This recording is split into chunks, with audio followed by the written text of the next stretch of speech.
Ce 7 février, 38e anniversaire de commémoration du décès du professeur Cheikh Anta Diop, un scientifique de formation, un historien, un anthropologue et homme politique sénégalais, à l'université Assane Seck de Ziguinchor, des étudiants trouvés sur place nous parlent de Cheikh Anta Diop et de son idéologie. Donc Cheikh Anta était avant tout un intellectuel engagé qui est inscrit dans ce qu'on appelle le mouvement de la négritude. Il a appris la science, il a appris la médecine, il a appris toutes ces choses, mais lui, il a voulu se spécialiser en histoire. Pourquoi? Parce que pour lui, il était temps que l'Afrique se réapproprie de sa culture, que l'Afrique se réapproprie de son histoire. Donc, il a été l'un des acteurs qui ont contribué à la réécriture de l'histoire de l'Afrique. L'idéologie de Cheikh Anta Diop, parce que il mettait beaucoup l'accent sur l'éducation. Je ne recélais en mes enfants qu'une bonne éducation.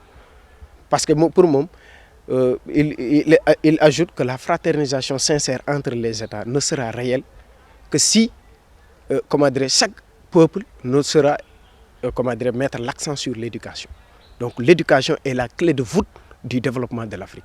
Le panafricanisme, un mouvement d'idées freiné par la politique, selon cet étudiant. Le problème du panafricanisme, pourquoi cela n'a pas aujourd'hui tellement eu de l'influence, a eu beaucoup de problèmes, c'est la politique. Parce que s'il avait laissé le professeur enseigner, aujourd'hui, nous les Africains, on allait se réapproprier de notre patrimoine.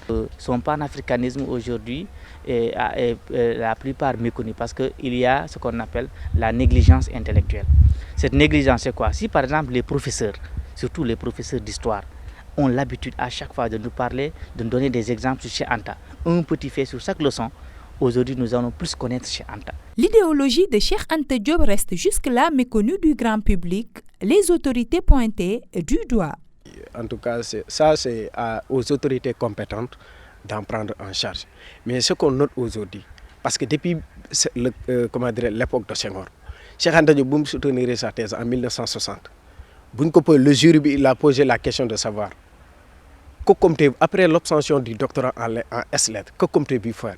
Il a dit que je rentre définitivement en Afrique noire, où je contribuerai à la formation des cadres.